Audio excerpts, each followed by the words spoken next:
Hello world,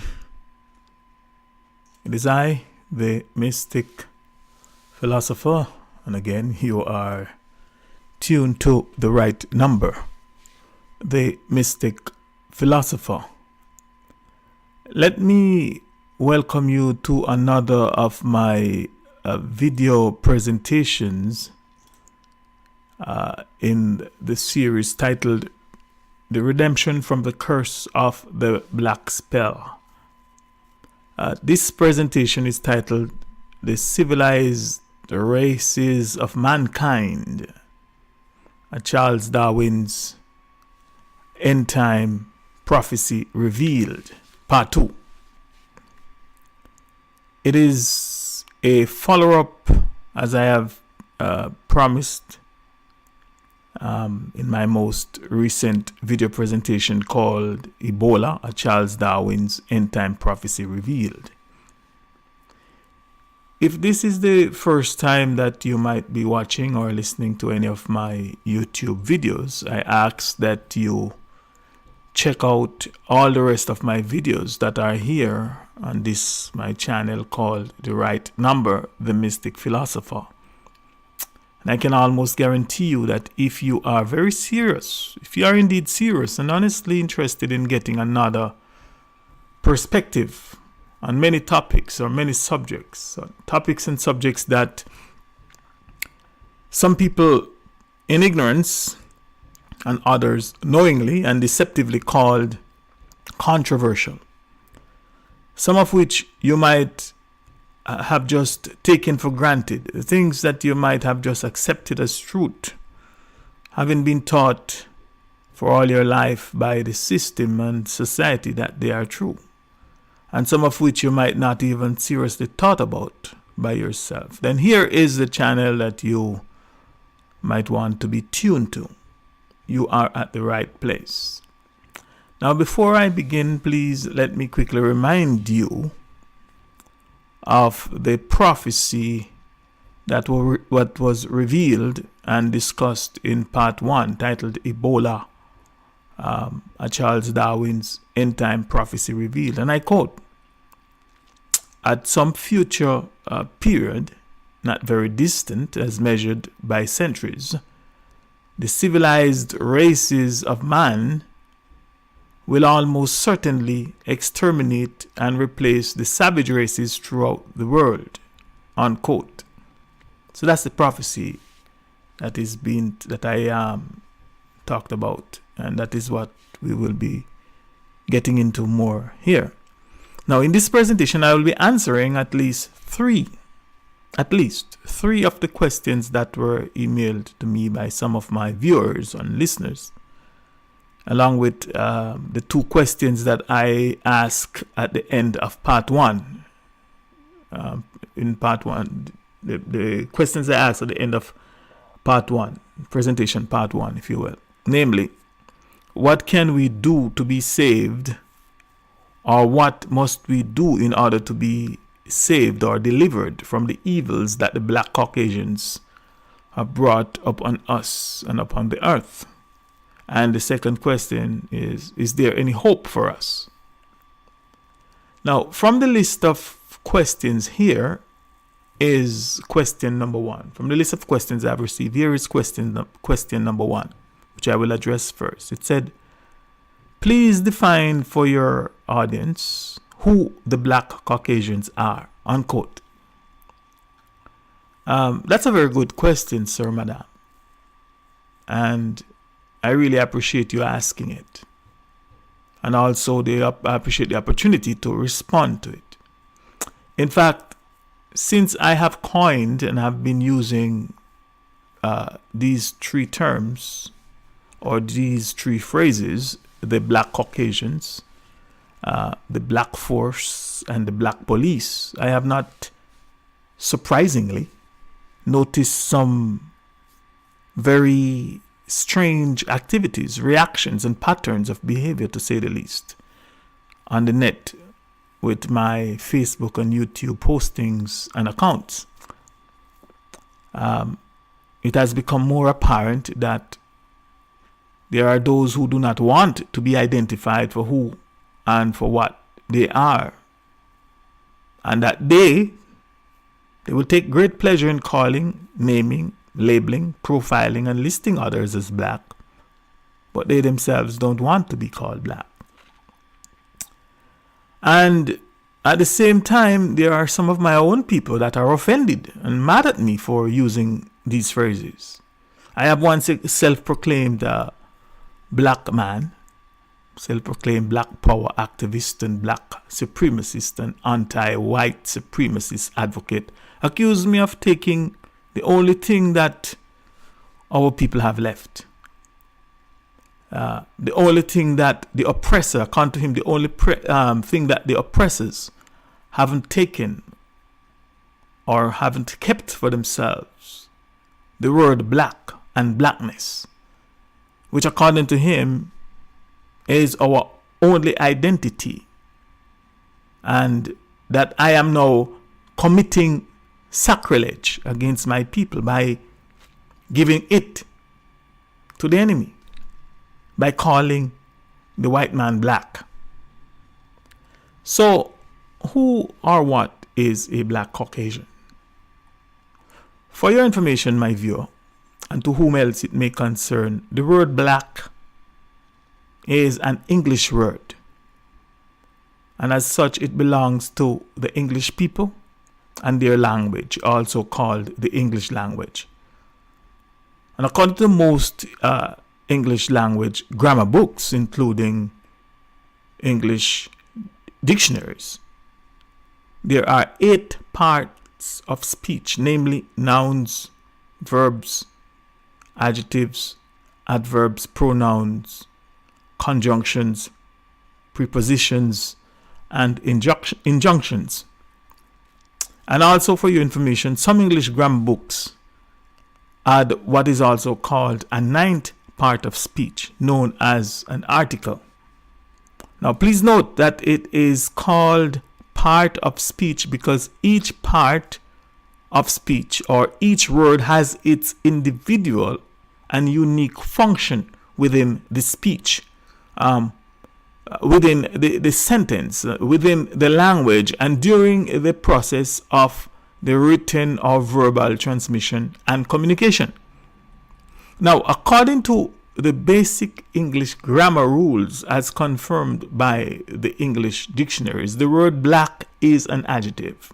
And according to the English language and its dictionaries, an adjective is a descriptive word, and as such it describes, it defines, and it tells you something or everything about a noun or a pronoun or a thing. In other words, it tells us the nature, quality, and characteristics of a person, place, or thing, noun or pronoun, etc. Among the meanings and definitions of the word black, according to one English dictionary, namely the Winston Canadian Dictionary for Schools, are, and I quote, black, the opposite of white. Black, almost without light, very dark, dismal, threatening, sullen, without moral goodness, indicating disgrace, evil, and the list goes on and on, unquote. Now, these facts you can or you may easily verify for yourself by simply Googling the word black while you're listening to this lecture, and check out the various meanings and definitions of the word black. So from this we can see that whenever or wherever the word or the adjective black is used to describe a noun, then those are the nature or the quality and characteristics of that noun.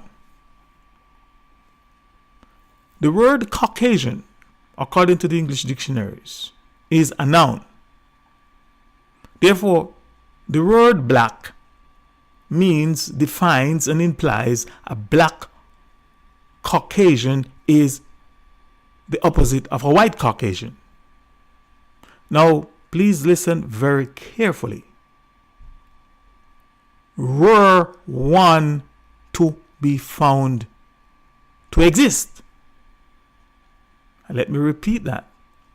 Therefore, as the word black means and defines and implies, a black Caucasian is the opposite of a white Caucasian. Were one to be found to exist. A black Caucasian is a Caucasian that is devoid of light. A black Caucasian is a very dark, meaning an ignorant, arrogant, ill-tempered.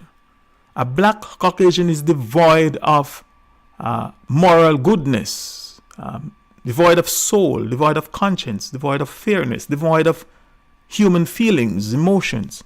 Simply put, a black Caucasian is a cold and evil individual, etc.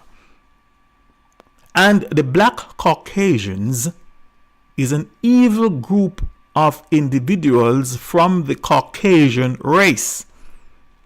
In fact, elsewhere in my writings and lectures, I also refer to them as being members of the elects, the elites, meaning they are hand-picked, mind-picked, brain-picked, and race-picked by their source and creator God, through whom his will is being done on earth, as it were, wherever he now dwells. And from this, you no doubt will deduce that almost everything and anyone black equal means or is up to no good.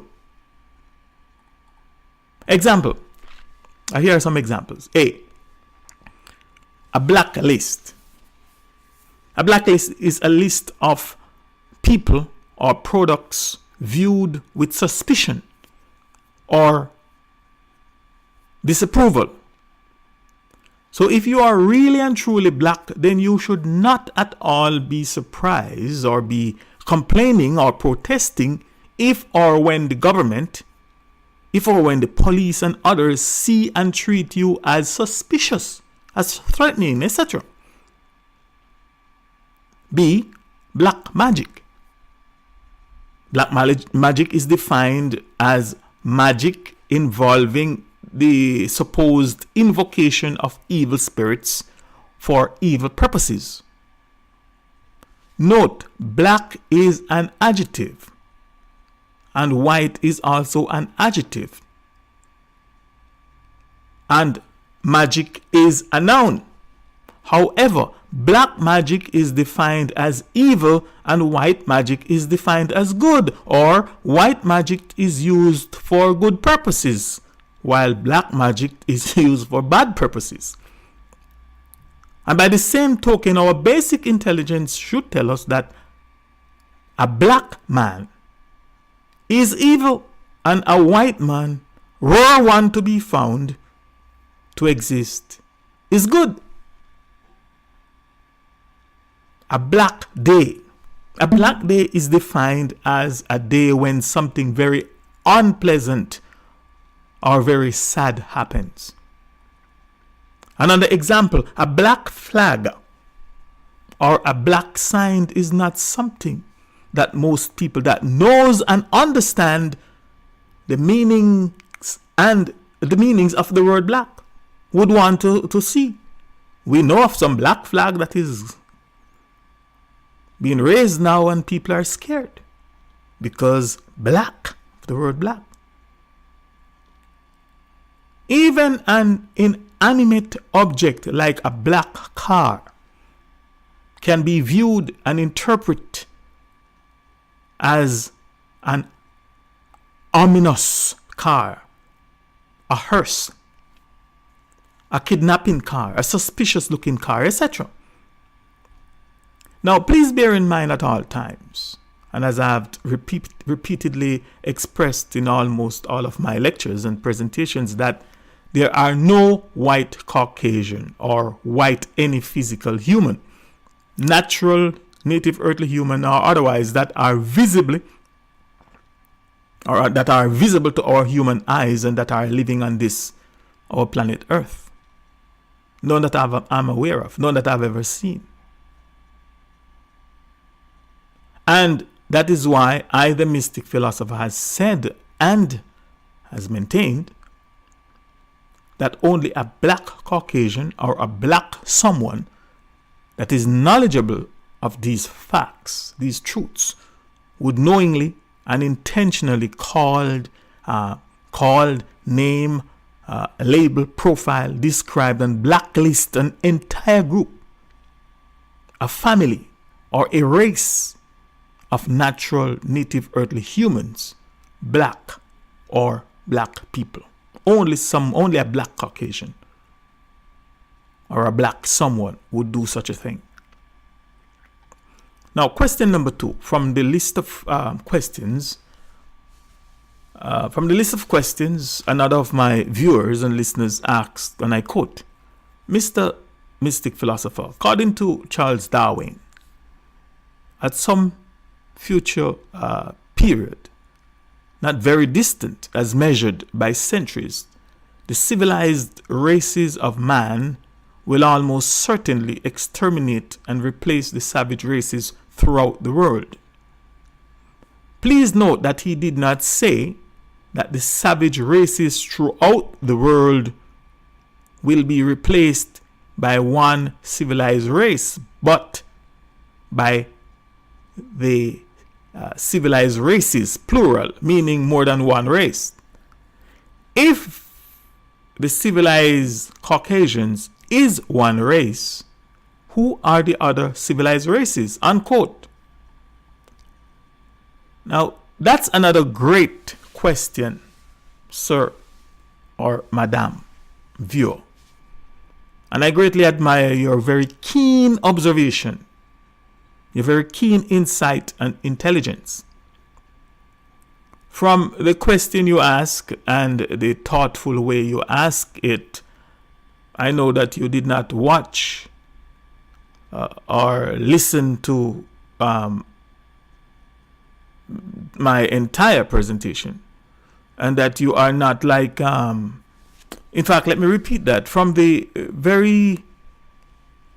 from the question you ask and the thoughtful way you ask it, I know that you did watch or you did listen to my entire presentation, and that you are not like many others that just judge and make their assumptions and conclusions based upon just reading the title of the video, or which of course is reflected in the questions they ask and some of the comments that they make.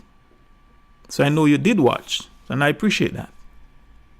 Now, the key word, and one of the most important words that I ask that you please pay very close attention to, is the word man, in what I call the adjective phrase, the civilized races of man. I will be talking more about the civilized races shortly, but the question that I ask, that you ask yourself, and one that I will answer by sharing my perspective, is who is this man of whom or from whom the civilized races have descended? And from my perspective, in order to correctly answer this question, we must look to the civilized races history, or the civilized races history and holy book called the Bible or the Hebrew Scriptures. And here not only will you discover that they descended from a man or a mankind, please note, not from a woman,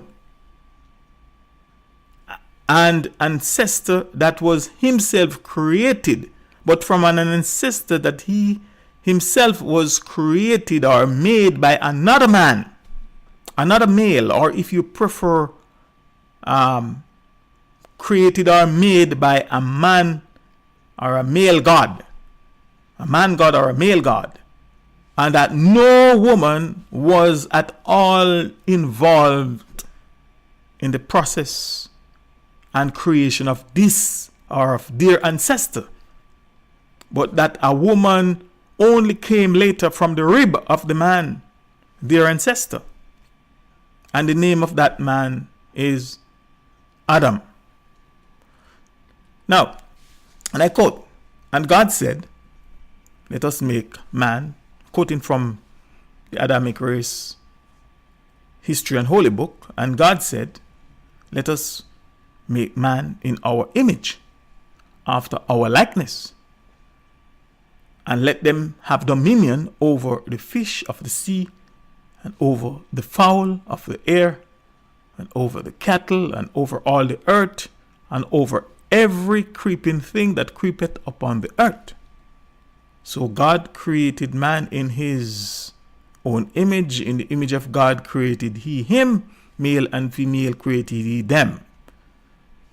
Unquote. Genesis chapter 1, 26 to 27, King James Version.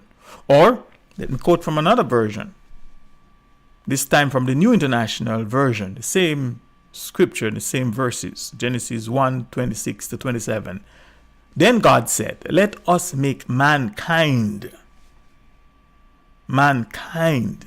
in our image, in our likeness, so that they may rule over the fish in the sea and the birds in the sky, over the livestock and all the wild animals, and over all the creatures that move along the ground.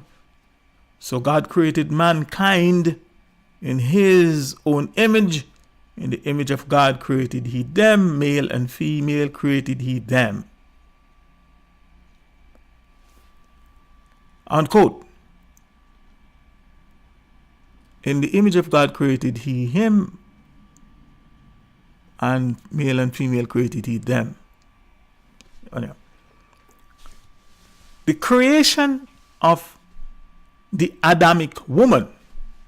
Please note that the creation of the Adamic woman, let's talk about her. Quote, and this is now talking about the creation of the Adamic woman. And the Lord God caused a deep sleep to fall upon Adam, and he slept. And he took one of his ribs and closed up the flesh instead thereof.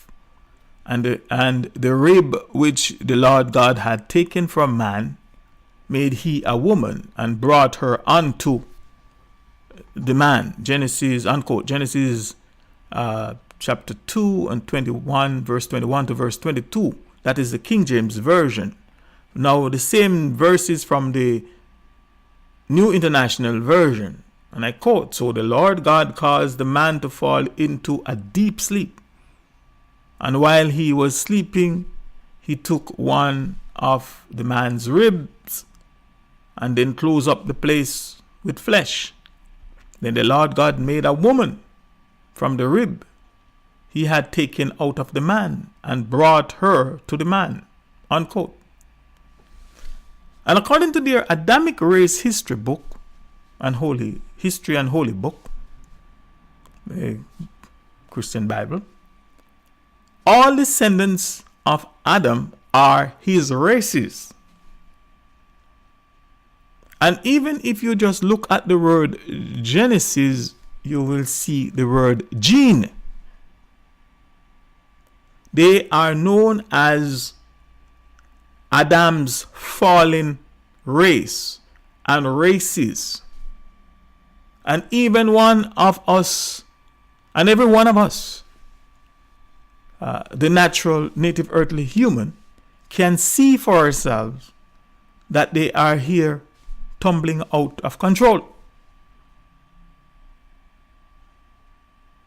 You may say that Charles Darwin was not a Christian, a Mormon, a Muslim, or a Jew, or any other religion or people that trace their heritage back to Adam. But I will say that Adam was not a Christian, Mormon, Muslim, or Jew either. And even though Charles Darwin may or may not have believed in his own history and creation, his Bible, and his God and Creator, the fact is that his father and great-great-grandfather did, and know of a fact that he is from, or that they are from their ancestors, or their ancestor Adam. So he is of his ancestor Adam. So whether or not he may deny it or whatever, the fact is that he's a creature. So, from this fact, you can logically deduce that anyone or any race, and all races of people that trace their heritage and ancestry back to the created man or the created mankind, Adam, is a civilized race of man.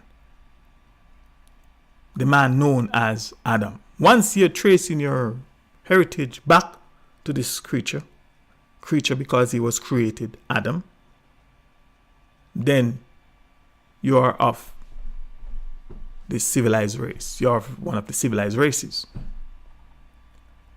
Another very important fact that I must highlight and point out here is the fact that just as how it is written in their Adamic race history and holy book, and I quote, "Not everyone that saith unto me, Lord, Lord, shall enter into the kingdom of heaven, but he that doeth the will of my Father which is in heaven," unquote. Matthew 7 and verse 21, the King James Version.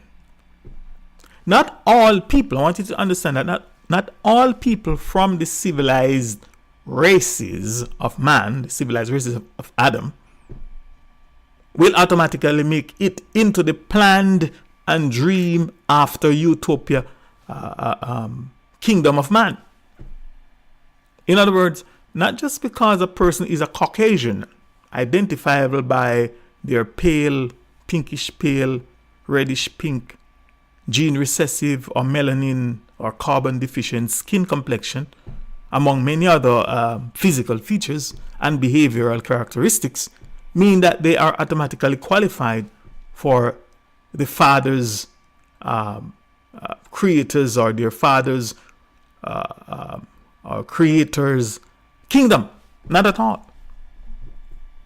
They have to do their creators or their father's will and keep his commandments and become the fittest and the fittest or the fittest of the fittest among them to enter. Only those that are considered pure shall enter. So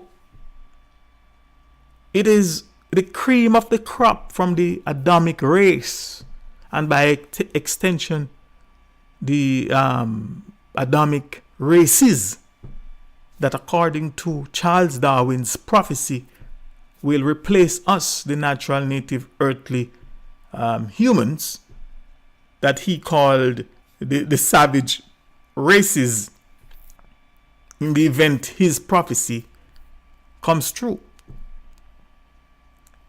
Some more examples of who the races of man are. They are the civilized people that are created by the civilized man under the inspiration of their civilized creator God, through processes such as eugenics, processes such as selective breeding, processes such as the Human Genome Project, the Sperm Bank for Genius, and the Sperm Bank for Nobel Prize, or the Nobel Prize Sperm Bank, the planned processes such as Planned Parenthood, transhumanism, etc. We, the natural native earthly humans, are not from the Adamic race, which I also call the we are not from Adam's race, which I also call the Adamic race, the inorganic race, the unnatural race, period. We are not from them. We don't even stand a chance trying to coexist with them. We are organic people. We, the natural native earthly humans, are organic. They are inorganic. We are natures. They are creatures. They have a beginning and an end. We have no beginning and no end. They are looking and trying to decipher where they're from and where they're going. We are. I am. We shall forever be. But more on that at another place and another time. Now, question 3. What are some of the features and characteristics of the civilized race or races by which we may know them and by which they are identifiable? Now, in order to answer that question, let's take a much closer look at the word civil, civilized, and civilization for a moment. And the very first thing that I would like to point out to you and ask that you do is that you please be aware of any word, and to be even more specific, be aware of any compound word in the English language and possible in any other of the Caucasian languages that has the word lie, L-I, or the word con, C-O-N, in it.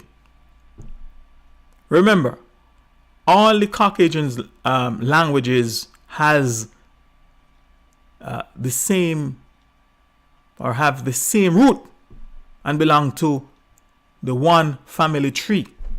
Just like how all the Adamic races belong to the one ancestor Adam, so is it for all Caucasians. They belong to the same one family, the one roots, their language and all. And then look at the history. Once you identify the word or compound word in the English language that has the word lie or con in it, I want you to pay attention to this. I want you to then look at the history, the current or the present status, the behavior, the attitude, the nature, the characteristics.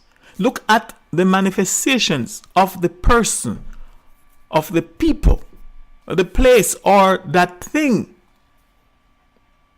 That any English word that has the word lie or con in it, or the word lie or con in it or represents. Look at what it represents. Look at what it points to. Look at what it describes. For example, the word English has lie in it. And if you prefer, it is made up of lie. And li also means con or to con. Next, look at the people called the English people. Look at their history.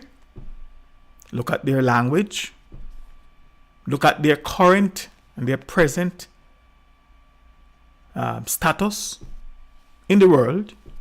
Look at their behavior. Look at their attitude. Look at their nature. Look at their characteristics. Look at their manifestations.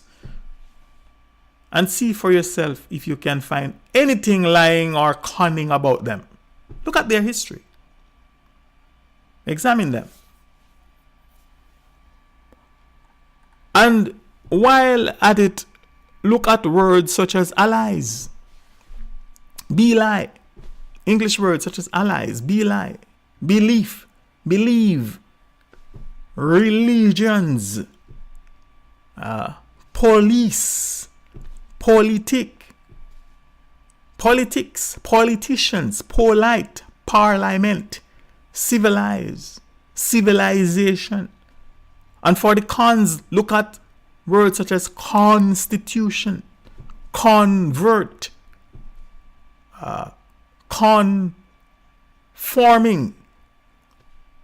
etc. And again, please see for yourself if you can find anything lying or conning about them,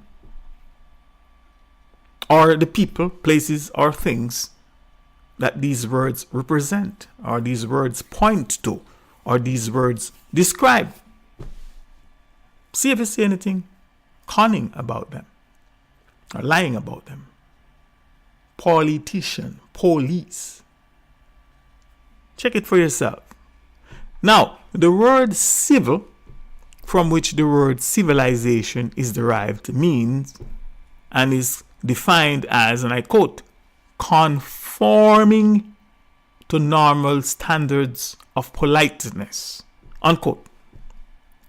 So right here in the definition of the word civil, according to the New Lexicon Webster's Dictionary of the English Language, we can readily see that civil is a con and a lie. A con is a trick and a lie.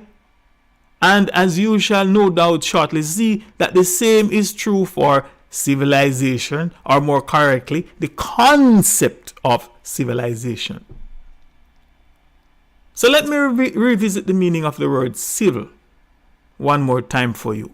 Conforming to normal standards. It means conforming to normal standards of politeness. We now know that con is a trick. Form means to shape, and the suffix ing is the present participle or current activity, if you will. Therefore, conforming means to trick you and to shape you into something that you are not. And in this case, that something is called normal standards of politeness. Please note, not natural, but normal. Now, question 4. So what is civilized, and by extension, civilization? Civilized, or to civilize, is, and I quote, to reclaim from a savage state, instruct in the art of refinement of life, enlightenment, etc. Enlightenment, unquote. Civilization, according to the Western Canadian Dictionary for Schools, is defined as, and I quote, the act of making or becoming less savage or barbarous. 2, the state of being refined in manners, culture, refinement, unquote. Savage and barbarous simply means wild, pure, uncorrupted, unpolluted, natural, and organic. Therefore, to civilize, and the act of civilization, is to pollute and to corrupt the uncorrupted, and to bring the natural native earthly human, the organic people, or the organic something, from his or her, or from its state, its natural state, to an unnatural state of existence. To bring it down to the state of the creature and the unnatural, the inorganic, mankind. So for your information, being civilized, being a civilian, being civilized and civilization are unnatural. Or let me repeat, for your information, being civil, being a civilian, being civilized and civilization are unnatural. They are inorganic and anti-nature. From my perspective, the concept, meaning the tricky concept, idea, the tricky idea of civilization was the worst thing, and is the worst thing that came upon our planet and our Mother Earth.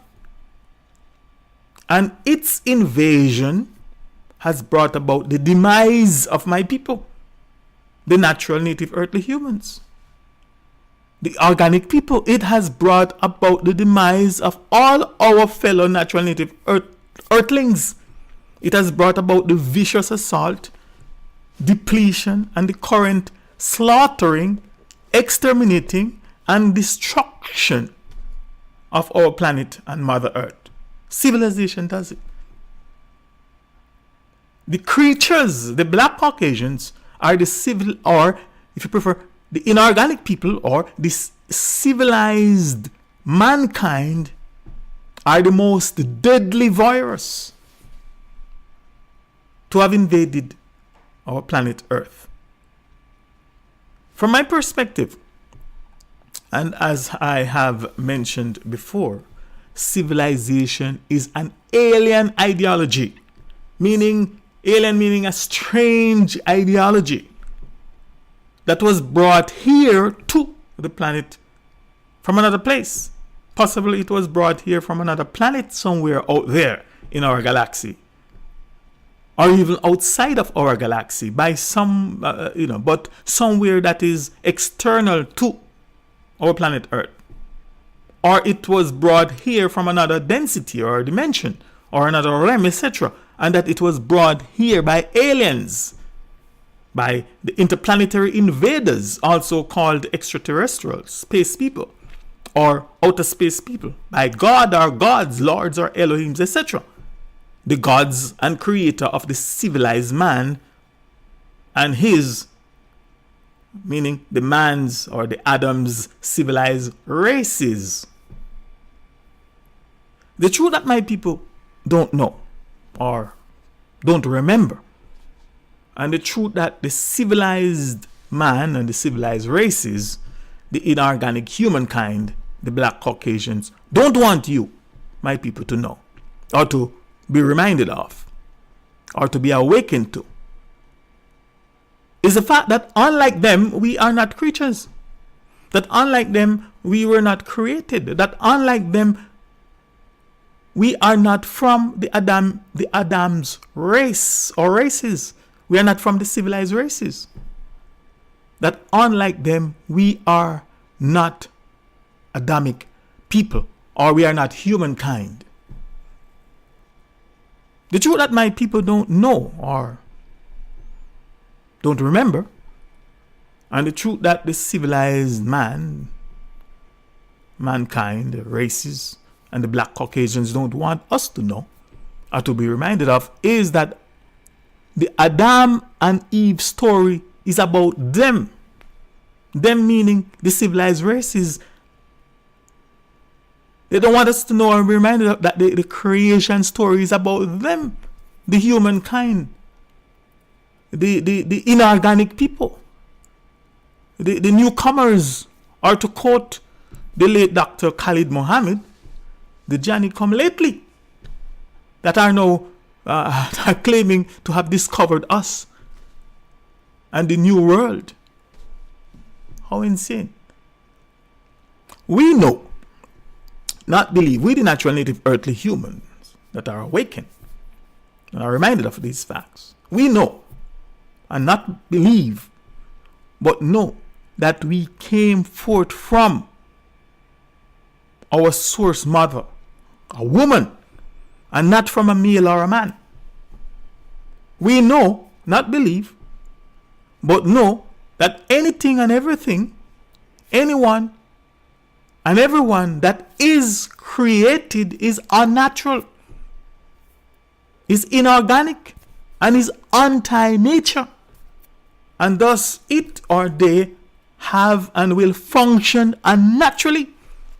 And as a consequence, it or they will always be trying to conquer, to dominate, and control, and trying to control nature, trying to control their environment, and are constantly trying to find out where they come from.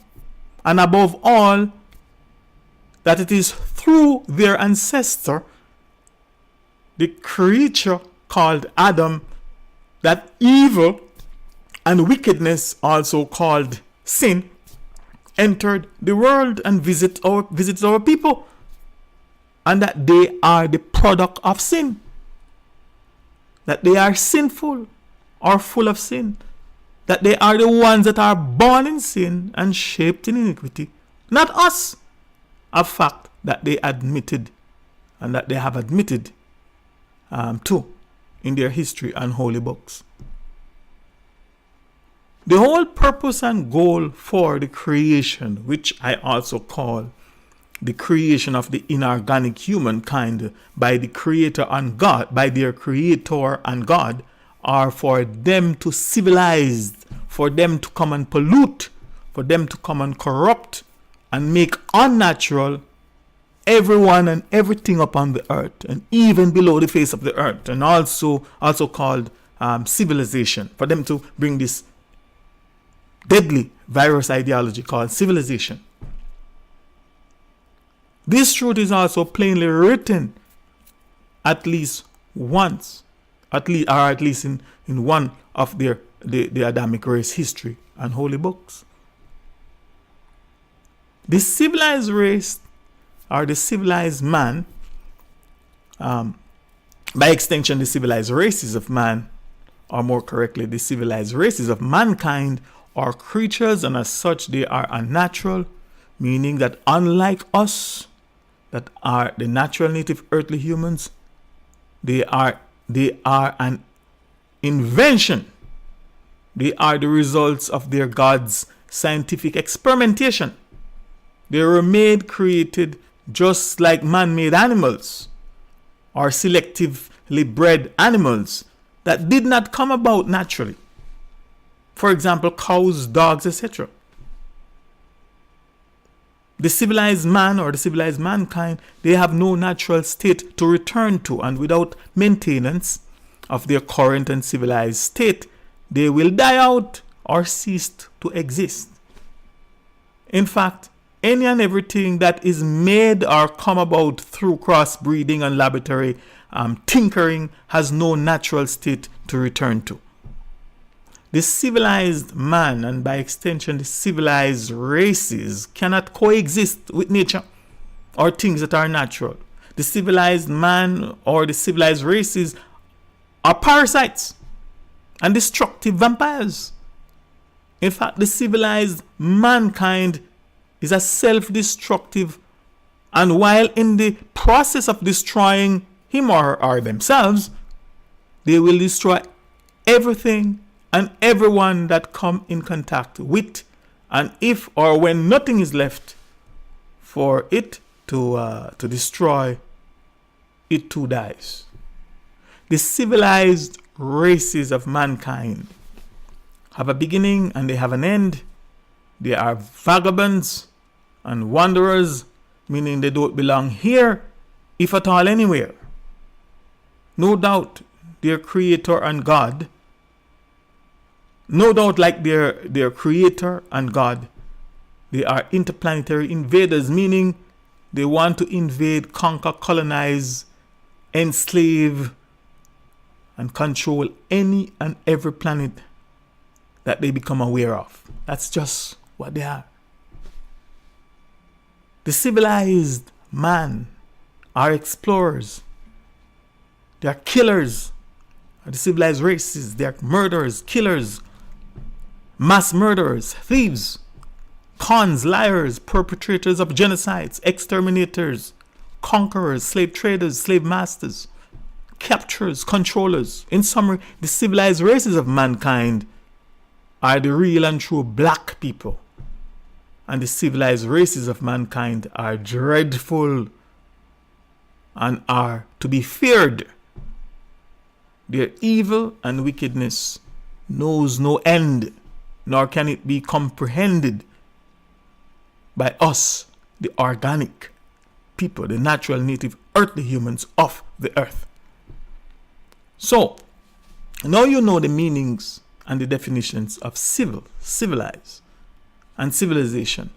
Let me now address some more of the questions that arose from the black Caucasian, the civilized man, Charles Darwin's prophecy, the prophecy that I spoke about in my presentation titled Ebola, Charles Darwin's End Time Prophecy Revealed, Part 1.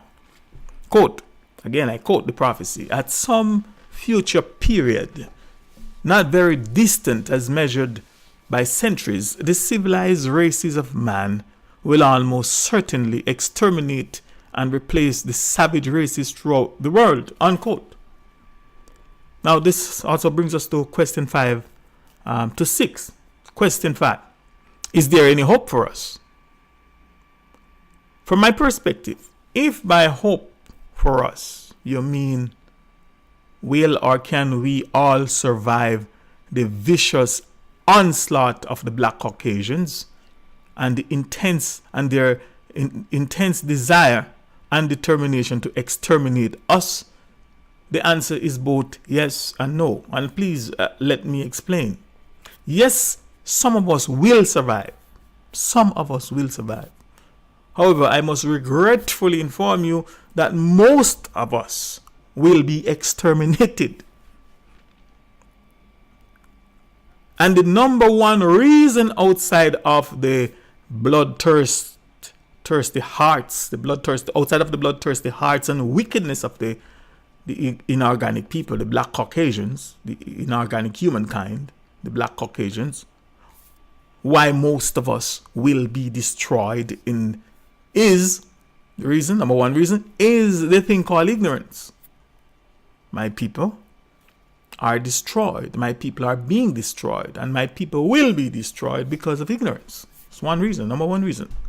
Secondly, if by any hope for us you mean that you want to be miraculously delivered, or you are expecting that we will be miraculously delivered from these humankind, or that they can change, humankind can change, or that they will be changed and start loving us, start coexisting with us as their equal, start treating us with justice and equality, then from my perspective, you are beyond naive, if not an idiot.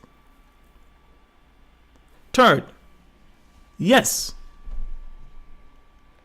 there is hope, because according to the prophet and the prophecy, or his prophecy, and again I'll quote, at some future period, not distant as measured by centuries, the civilized races of man will almost certainly exterminate and replace the savage races throughout the world, unquote.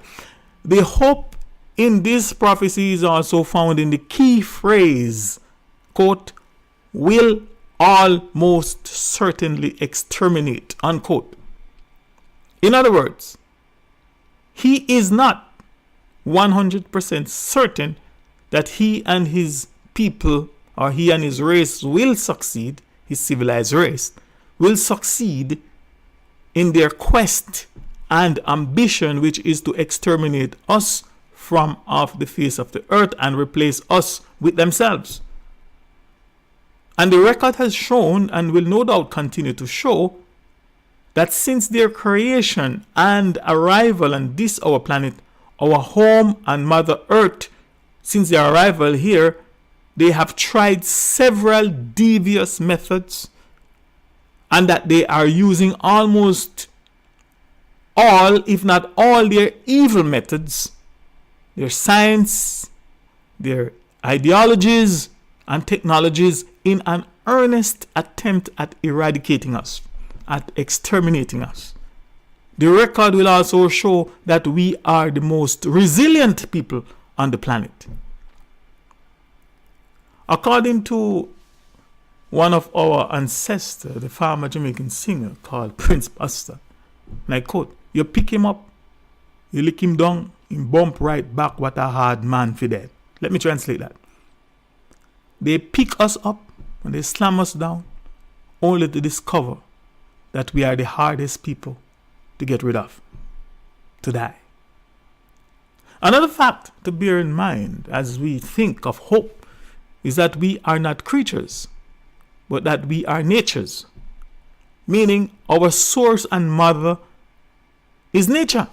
And as such, they being creatures, they being unnatural and anti-nature, cannot and will not prosper over us. Creatures cannot conquer and exterminate nature. However, that does not mean that we should just sit idle and hope for redemption. Question 6. What can we do to be saved? Or what must we do in order to be saved or delivered from the evils that the black Caucasians, the civilized races of humankind, the inorganic humankind have brought upon us and upon the earth? Now, in fact, one viewer, after watching or listening, and no doubt critiquing portion of, and possible, my entire presentation titled Ebola, a Charles Darwin End Time Prophecy Revealed, Part 1, emailed me this direct question, and I quote, the question is, knowing all of this, what will we do to stop it? Unquote.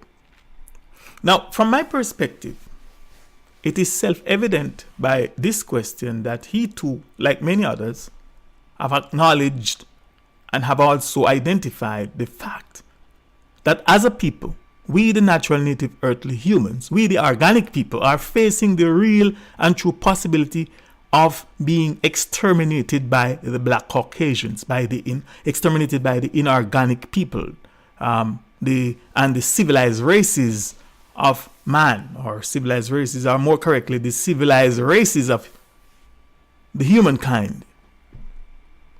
It is self-evident that he too, like many others, have acknowledged and have also identified the fact that we are facing total annihilation. And instead of just making noises, instead of just crying out and panicking, expressing our fears and singing songs about our potentially or imminent demise, he, like myself, needs suggestions for solutions, or for solution.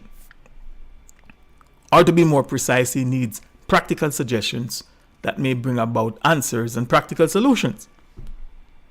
So here are some of my perspective and well thought out suggestions and possible answers. And let me start by first quoting the Greek philosopher Socrates, who is alleged to have said, and I quote, "Know thyself," unquote. Now, this saying is also known as the great ancient Greek aphorism, and that it was written upon the forecourt of, or the entrance of the temple of Apollo at Delphi. In fact, I also learned that this venerable saying was either borrowed, stolen, or plagiarized from the ancient Egyptians, whose quote is, and I quote, saying is, and I quote, "Man, know thyself and thou shalt know the gods," unquote. But as profound as this saying is, from my perspective, it is only half true or half truth. Yes, I, the Mystic Philosopher, I'm hereby unapologetically telling you that, or telling the world, that the very popular saying, "Know thyself," that almost all the so-called black activists, black revolutionists, black supremacists, black leaders, black motivational speakers, black preachers, black religionists, black lecturers, black radio personalities, etc., use like a mantra, and in almost all, if not all, their lectures, speeches, and admonitions, is half true or is incomplete, and as such it is ineffective. From my perspective, a much deeper saying and a far more complete truth, if you will, is to be found in the ancient Chinese military treatise, or the ancient Chinese military warfare book called The Art of War, attributed to one Sun Tzu. And I quote, "If you know the enemy and know yourself, you need not fear the result of 100 battles. If you know yourself but not the enemy, for every victory gained, you will also suffer a defeat. If you know neither the enemy nor yourself, you will succumb in every battle," unquote. From my perspective, not only is this true and complete, but it is practical and it makes sense. Let me dissect this quote from the ancient Chinese military warfare book for you. One, in three parts. One, if you know the enemy and know yourself, you need not fear the result of 100 battles. Two, if you know yourself but not the enemy, for every victory gained, you will also suffer a defeat. Three, if you know neither the enemy nor yourself, you will succumb in every battle. So, number one, if you know the enemy and know yourself, you need not fear the result of 100 battles. Now, for those of us who know the enemy and at the same time know ourselves, we are in the go. We are in the green. We need not fear. And we will have no fear of the enemy. And we should have no fear of the enemy. Number 2, if you know yourself but not the enemy, for every victory gained, you will also suffer a defeat. Now, there are many of my people out there, some are very famous people I might add, that claim and is claiming and are claiming to know themselves. And if you listen to them long enough, they will even con you or convince you into believing that they truly know themselves. They will tell you, even boastfully or boastingly, tell you what great schools and great systems, learning institutions they have attended. Accolades they have achieved, collections of books, digital and otherwise, and libraries they own, the hundreds of books they have read, the places around the world or the globe they have traveled, the documentaries they have watched, lectures they have given, research they have done, interviews they have had, and the very powerful and famous people and world leaders they have met, etc., in a desperate attempt to support and legitimize their argument and their belief that they really and truly know themselves. But the regrettable thing about all this is that most of them, if not all of them, don't even know that they have an enemy. They don't even know that they are in a war for their survival. Or if you prefer, they are completely unaware, they are completely ignorant of the fact that a war is being waged against them for their extermination. And they don't even know that they have an enemy. I was listening to a community radio station here in Toronto, Ontario, Canada, quite recently.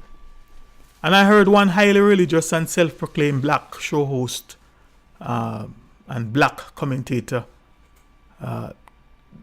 talking about the very deadly disease called Ebola. And in his commentary, he said, and I quote, "I hear some people saying that they are trying to kill out black people, but I don't believe it," unquote. In fact, he simply dismissed the idea as being total nonsense. From my perspective, not only does he not know himself, but he doesn't even know he has an enemy that is exterminating him and his people, and is determined to exterminate him and his people. I heard another very famous and prominent self-proclaimed black Jamaican radio show host say that we need more scientists and scientific medicine to remedy the Ebola and possible the other disease crisis that now confront us.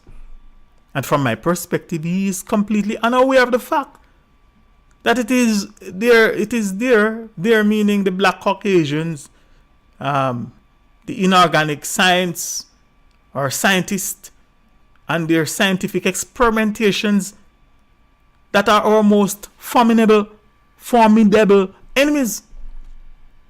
Number 3, if you know neither the enemy nor yourself, you will succumb in every battle. And for your information, collectively as a people, that is our problem. Please note, not as individual, but collectively as a people, we don't know our enemy, and nor do we know ourselves. And as a consequence, we have succumbed and we are succumbing to every battle with our enemies and battles that are being waged against us by our enemies. And because collectively as a people we don't know them or ourselves, we are in ignorance, eating, drinking, worshipping, praying, playing, living, and even sleeping with our enemy, not knowing who and what they are, and that they are literally screwing us while literally exterminating us. So the first order of things It's not a quick fix smart pill tablet that is or that will be most likely made by our enemy. But the first order of business and the first order of thing, or the first thing that we need to do, and the very first thing that we must do, is to know ourselves. It is to know individually and collectively as a people who and what we are, and in the same breath know our enemy or our enemies as well. In fact, my commandment as the mystic philosopher to you, my people, is to know your enemy as you know yourself. Because as sad as it may sound, and as sad as it is, the truth is that our enemy knows who or knows us more than we even know ourselves. And most of what my people, in fact, most of what many of my people that are claiming to know themselves are telling you about themselves are what they have learned from our enemy. It is what our enemy has written and recorded about us in their holy books, in their history books, and in their textbooks, and in their libraries, and in their museums, etc. Most of what many of my people that are claiming to know themselves are telling you about themselves is what our enemy has taught them and has certified them with various degrees of erroneous and corrupt knowledge about themselves. For example, the enemy has taught them that they are black and certified them as being a black man, being a black woman, as being a black lawyer, being a black judge, a black politician, a black preacher, a black president, a black educator, a black scholar, a black entertainer, a black you name it. As long as that is what our enemies say they are, that is what they will tell you they are. And from my perspective as a metaphysician and as the mystic philosopher, if you are a natural native earthly human, meaning you are organic, meaning you are natures, not creatures, and especially if you are of high melanin or high carbon content, and of high melanin or carbon skin like myself, and think that you are black, believe you are black, calling yourself black, willfully allowing others to call you black, accepting being called, labeled and profiled black, etc. You do not know yourself. You just don't know yourself. And that's a fact. Because even if you were, or even if you are truly black, for example, like the black Caucasians, then you would not be calling yourself black. And that is just one of the reasons that I can and that I have and I speak with such authority and say that most of you, my people, that believe that you are black, honestly think you are black and are calling yourself black and are not black, because the fact and the evidence has shown that the true black one, the true black people, don't call themselves black. In fact, the evidence has shown that they call and name themselves the opposite of black. And here are some of the reasons why they don't call or name themselves black. It is because they know of a fact, the meanings, the definitions, and the part of speech of the word black. It is their word, and it is their language. So from whence cometh thou to come and tell them what to call and name themselves? 2, it is because they know the spiritual, they know the metaphysical, they know the mystical and the hypnotic powers of words, word sounds, vibrations, the signs, and above all, their symbols. They know it. 3, it is because they know of our gross ignorance of their language and that we were only taught, and that they only taught us a bastardized version of their language.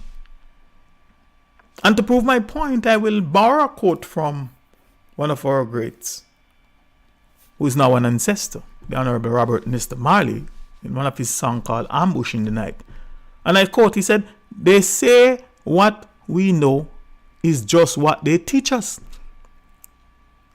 And we are so ignorant cause every time they can reach us." Unquote. What we know, or the very little that we know about them and their language, and in this case the English language, is just the very little that they taught us. And because they know that we don't know them for who and what they and their language really are, they also say we are ignorant, because every time they can reach us. And just to further elaborate on at that point of our ignorance of their language and languages, I might add, let me read to you another quote, this time from the famous Willie Lynch documents called "Let's Make a Slave, or the Original and Development of the Social Being called the Negro." And I quote, "Crossbreeding completed. For further severance from their original beginning, we must completely annihilate the mother tongue of both the new nigger and the new mule and institute a new language that involves the new life's work of both. You know, language is a peculiar institution. It leads to the heart of a people. The more a foreigner knows about the language of another country, the more he is able to move through all levels of that society. Therefore, if a foreigner is an enemy of the country, to the extent that he knows the body of the language, to that extent is the country vulnerable to attack or invasion of a foreign culture. For example, if you take a slave, if you teach him all about your language, he will know all your secrets, and he is then no more a slave, for you can't fool him any longer. And being a slave, or rather, being a fool, is one of the basic ingredients of an incident to the maintenance of the slavery system. For example, if you told a slave that he must perform in getting out our crops, and he knows the language well, he would know that our crops didn't mean our crops. And the slavery system would break down, for he would relate on the basis of what our crops really mean. So you have to be very careful in setting up the new language, for the slaves would soon be in your house talking to you as man to man. And that is death of our economic system. In addition, the definitions of words or terms are only a minute part of the process. Unquote. So here we see what Bob Marley said was and is right. They say what we know is just what they teach us. And we are so ignorant because every time they can reach us. Unquote. And some of the reasons why they don't call or name themselves black. Let me continue with some more reasons. Reason number four. I will just finish with reason number 3. It is because they are cons. They are liars and deceivers. Number 5, it is because they are disguising and camouflaging themselves as good, as pure, as angels of light, as being our saviors, and as being our superior. And number 6, it is because they know of a fact, the value of a good name.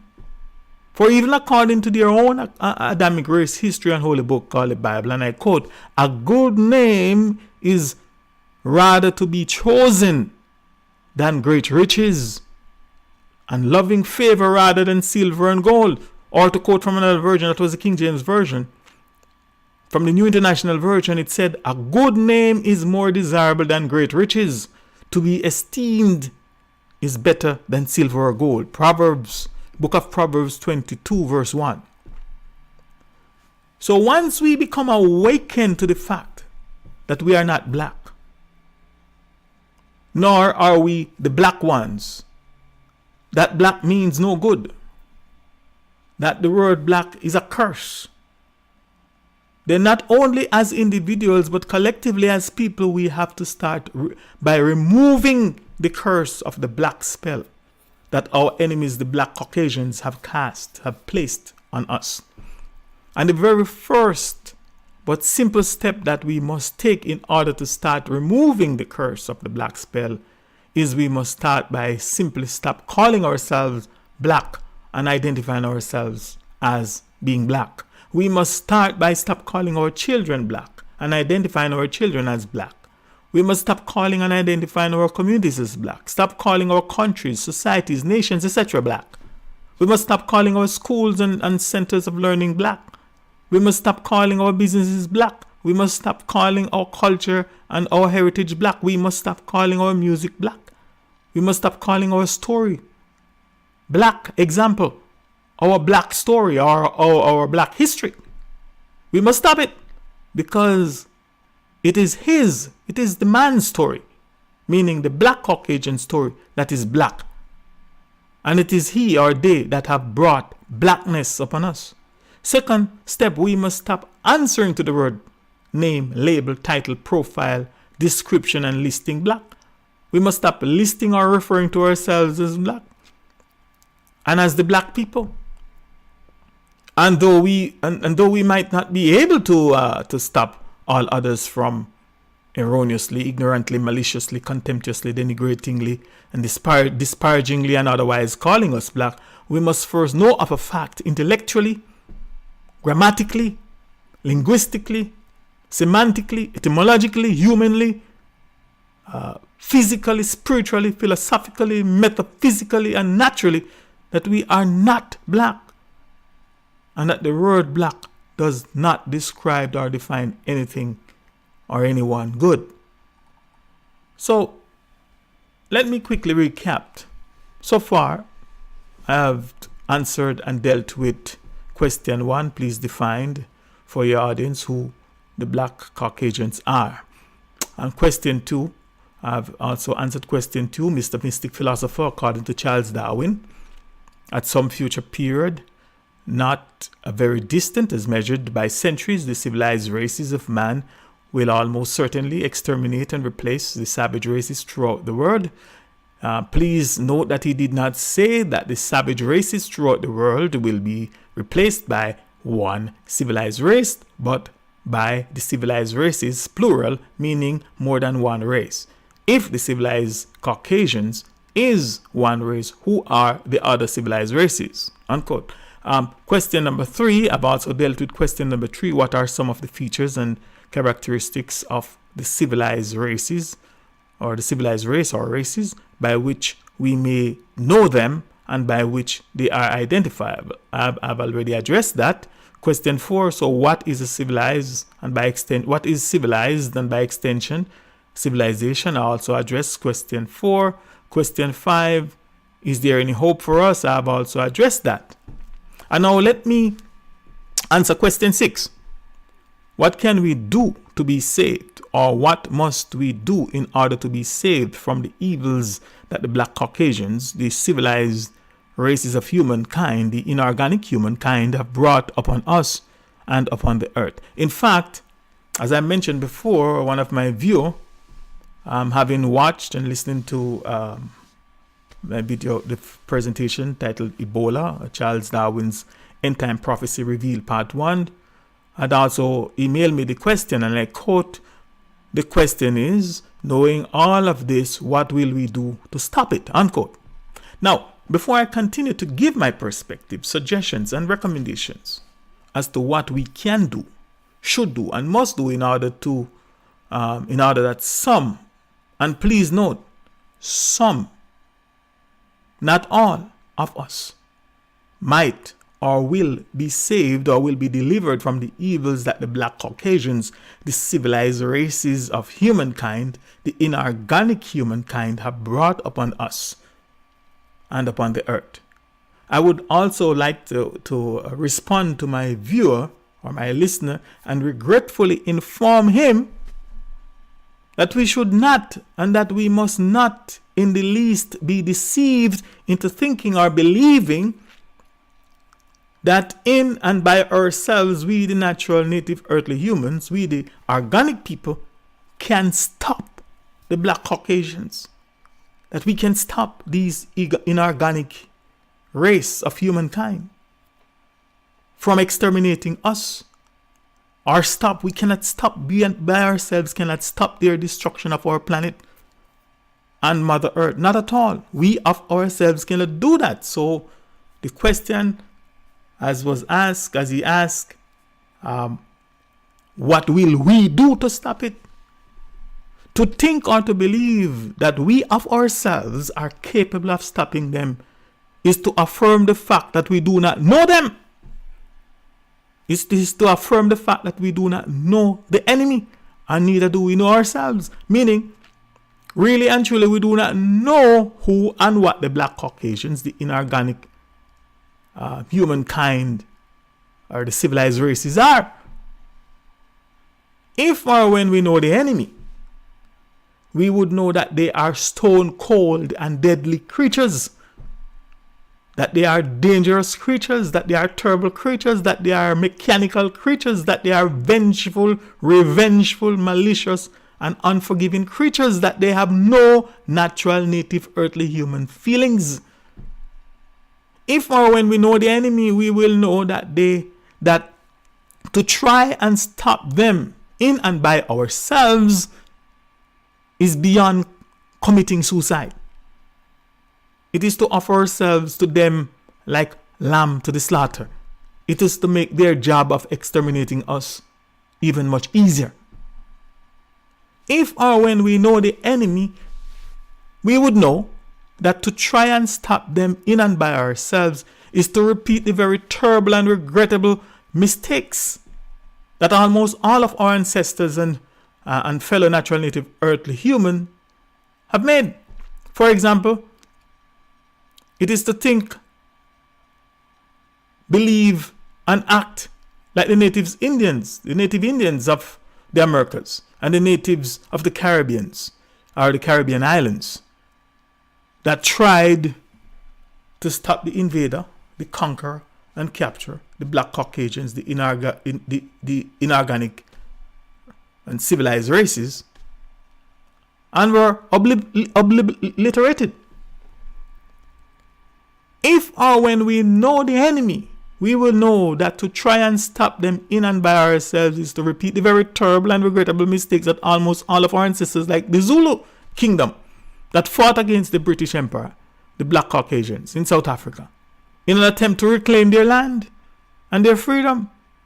They, like most, if not almost all, of our people today, ignorantly thought that they were up against natural native earthly humans or natural native earthly and organic humans like themselves. Consequently, they attacked them in great numbers with physical strength, sticks and stones, etc. And they were massacred by the inorganic killing machines. They all died, not even having a clue, let alone knowing as to what they were up against and who and what had slaughtered them. Now, please be not deceived. We, in and by ourselves as organic people, the natural native earthly humans, cannot take on these devils, these strange creatures, these inorganic humankind, these vagabonds, these stone cold minded reptiles, etc., and expect to overpower or win against them. The evidence, coupled with our own personal life's experiences and their own historical records, have shown that none of our fellow natural native earthly humans, the organic people, that have ever tried to defeat them in and by themselves have ever won. But I will have much more to say on this point and to say elsewhere at another time. Let me repeat the viewer's question. The question is, knowing all of this, what will we do to stop it? Unquote. The answers are, we in and by ourselves as the natural native earthly humans, the organic people, cannot do anything to stop the enemy. The black Caucasians, the inorganic people, the exterminators and our extermination by them. Because if or when you know them, meaning if or when you know the enemy, then you will know that they are creatures, meaning they are killing and destructive machines, and that they are not natures, meaning organic humans.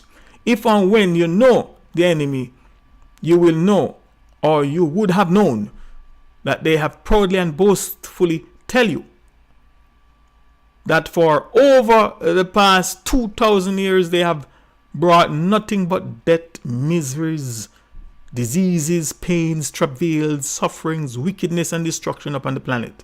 And that they have raped, enslaved, murdered, lynched, exterminated anything and everything, anyone and everyone that tried to oppose them, or that they felt threatened by, or that stood in their way. That which will stop them, that which have controlled them, and that which have been keeping them and their evil characteristics, their evil programming and endeavors in check thus far and until the day or night of our true redemption, and that which will eventually terminate and exterminate them and make the earth wholesome again for us, the natural native earthly humans, to dwell, is of a higher order, is of a higher plane, a higher dimension. It is of the metaphysical realm. It is of our ancestors and our source, and of our caregiver. But I will also have much more to say about that at another place, another time. So what can we do to be saved? Or what must we do in order to be saved or delivered from the evils of the black Caucasians, the civilized race of humankind, the organic humankind, that the organic humankind have brought upon us and upon the earth? Suggestion number 1. And the first suggestion that I have given thus far is that you know your enemy and yourself. From this you will logically deduce that you must first know yourself. And the moment you know yourself and your enemy, you will start realigning yourself with your source, realigning yourself with your deliverer and savior and ancestor, and not with your enemy's source, not with your enemy's God, and not with your enemy's savior and ancestor. You won't be trying to realign yourself with a mismatch Caucasian Jesus or whatever, or their God and their Lord and their religion and their culture. No, you're going to get back to source. But more on that at another time. So the moment you know yourself, you will be starting to realigning yourself to who and what you are and to your source. Connection to your source, not trying to be saved by another person's source or creator or God or savior, etc. Very important to know that fact. But you won't start knowing until you start to know yourself. Suggestion number 2. The second suggestion is that you start regaining your natural native earthly human dignity by removing the curse of the black spell from us all. And you can, and you must start by simply stop calling yourself black and stop answering to the word or the name black, period, etc. Suggestion number 3. The third suggestion is that you start learning and decoding the enemy's language. And in this particular case, the English language. And this too, I will have much more. And I've also said much more on this subject elsewhere in my videos. So I also encourage you to watch them at your convenience, or listen to them at your convenience. Suggestion number 4. The fourth suggestion is that you abandon and forsake all of your enemy's religions, your enemy's religious books, doctrines and belief systems that you stop calling upon, stop worshiping, stop praising your enemy's God, your enemy's gods, saviors, prophets, and lords, etc. That you stop crawling on your knees and belly before them and your enemy or enemies like some spineless worm while praying and begging and beseeching them for mercy and for forgiveness for sins that they claim you have committed against them. While the evidence and your own personal common sense and experience have shown and is showing that it is your enemies and their gods, God and gods, that are the ones that have committed heinous crimes against you and your ancestors. Suggestion number 5, the 5th suggestion is that you start overcoming the enemy's divide and conquer system of control and get back to our simple organic family of unity, the unity. Getting back to the one natural native earthly human family that we, being in the form of our ancestors, once were, before they, the enemy, came and invaded our planet and our home. Suggestion number 6, stop being like and stop trying to be like your enemies. For example, stop trying to speak like them. Stop trying to look like them, to dress like them, and act like them, etc. Stop studying their wars.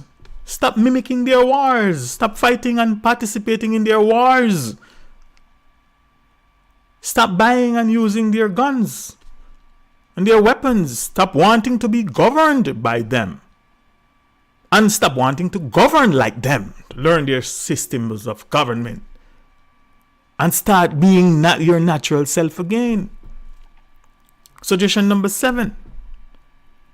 By the way, all of these suggestions are subjects and topics by themselves. So suggestion number 7, stop taking and using their inorganic, their experimental and synthetic medicines, their vaccines, their drugs, their alcohols, their cigarettes, their pollutants into your bodies. I've explained elsewhere where alcohol, when you drink alcohol, they said you become impaired, which means you are damaging your brain cells. You are impaired. You can't make wise judgment. The cop will charge you if you drive. They say you are intoxicated. The word in, we all know, mean inside, if you will, to go in, or what is in. And toxic from the word toxic, mean poison. So you are taking in, you are buying, you're working hard to get your money, then you take it and you buy poison and put it in yourself. Their poison. You're smoking their cigarettes and other pollutants. Stop taking them into your bodies. More on that someplace else. And most people are talking about this. I don't even have to say much about that. Stop eating their GMO foods, their vegetables, their fish, their dairies, their sugars and meats, etc. These foods are for inorganic people. They are inorganic. These foods are made for them. They make the food for themselves because they are made. Nature provide our food, just like how nature provide us. Nature is organic. We are organic. We're not supposed to be eating genetically modified foods. But more on that. Other people talk about this too, so please listen to them. Suggestion is number 9. Stop using their money. The mark of the beast. And above all, stop borrowing their money. And further place yourself at the mercy or at their mercy and being their slaves. In their own book, they tell you that a borrower is a slave to the lender. And we're talking about you have credit. Or I have good credit. You don't need their money. But anyhow, if you really want suggestion as to what you can do, because but these are all subjects within themselves. And I know the presentation is already long, so let me just quickly summarize it. In other words, stop participating in their currency and economic system. But more on that at another time, because some of you can't even envision the possibility of you not participating in their system. You don't want to think of what you consider to be a consequence of you not participating. But anyhow, these are just, I'm giving you all the suggestions. I will be doing presentations in each of these and explain why and how at a future date. So please stay tuned to this channel called The Right Number. Suggestion number 10, stop being deceived and buying into their erroneous and corrupt ideology of their so-called progress, of their so-called development, of their so-called growth, of their so-called advancement, of their so-called fame, success, of their so-called ownership, their so-called evolution, of their so-called science, technology, of their erroneous ideology of immortality and dreams, chasing their dreams, etc. These, as I told you, these are perspectives that you need to learn about. No other guy ain't gonna tell you these things because they are so busy wanting to be like their slave masters, wanting to be heard, want to be, you know what? If you want to be famous, to be rich, blah, blah, blah, you know it. But if you are interested in another perspective, you're at the right place at the right time.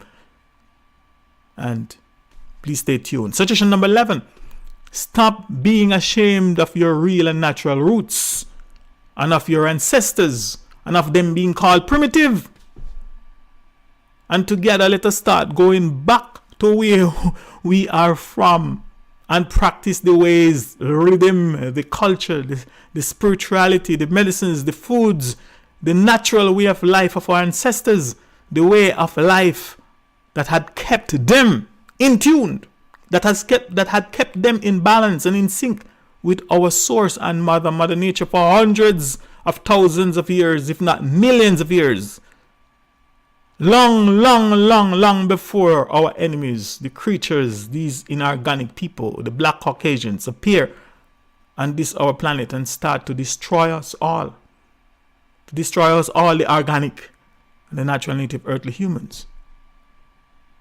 The historical evidence, along with your own current day practical experiences, has shown that nothing that our enemies, the inorganic people, the black Caucasians, have brought here, nothing that they have done here, and nothing that they are doing here is for us, and that have worked for us, or it is working for us, or that it is benefiting us. Nothing they are doing is working, benefiting, or is for us.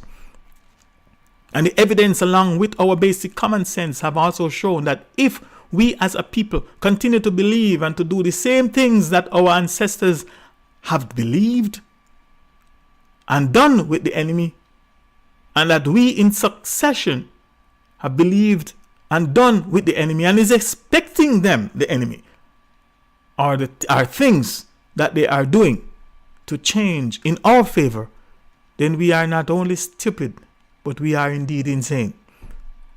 Suggestion number 12. Stop calling our enemies, the black Caucasians. Stop calling them white and white people. Stop calling them white humans or Europeans or the European people. For to do so is to express your ignorance of who and what they and their language really are. And now continue doing, and now we continue doing so amidst all the facts, and to continue doing so amidst all the facts and the information that I've presented throughout this lecture series titled The Redemption from the Curse of the Black Spell is to confirm your gross inferiority and their superiority over you. The moment you know the fact, you claim you have just the basic common sense to be able to use a dictionary and to make up a sentence as, to express correct thought. And you say you're speaking their language and you are calling them white.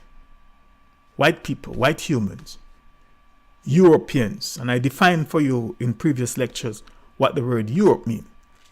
To do that is to continue to prove not only your ignorance, but to confirm their inferiority, your inferiority, and their superiority over you. And suggestion number 13, don't be or become hungry or thirsty, ambitious or envious of your enemy and their system's wealth, their riches, power, and fame. That too I have dealt with elsewhere. And Final suggestion for now, suggestion number 14. And finally for now, instead of your enemy's God, your enemy's source and ancestors, you should and you must start acknowledging your own ancestors. Start honoring them. Start thinking about them. Start writing about them. Start acknowledging them and their presence. Start talking about them. Start paying homage. Start paying homage to them. Start calling upon your ancestors, your source, as you would call upon your mother, as you would call upon your father. And that instead of you continuing to go forward, further, deeper and deeper into your enemy's system, or system in search of deliverance, I suggest that you start going back to your source and mother and our beloved Mother Nature.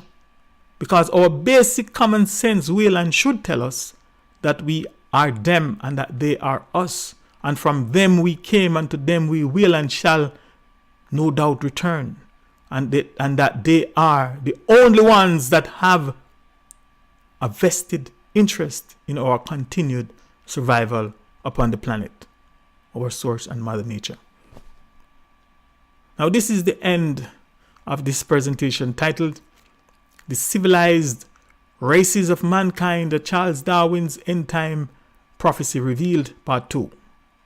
Please stay tuned to this channel called The Right Number, The Mystic Philosopher, for the resumption and continuation of my response to the propaganda video against my people titled, What Did Jesse Duplantis Say About Black People? And for much more of my very thought-provoking presentations, commentaries, and perspectives in the series titled The Redemption from the Curse of the Black Spell. I am the Mystic Philosopher. Thanks for watching or listening, and your comments or feedback are welcome.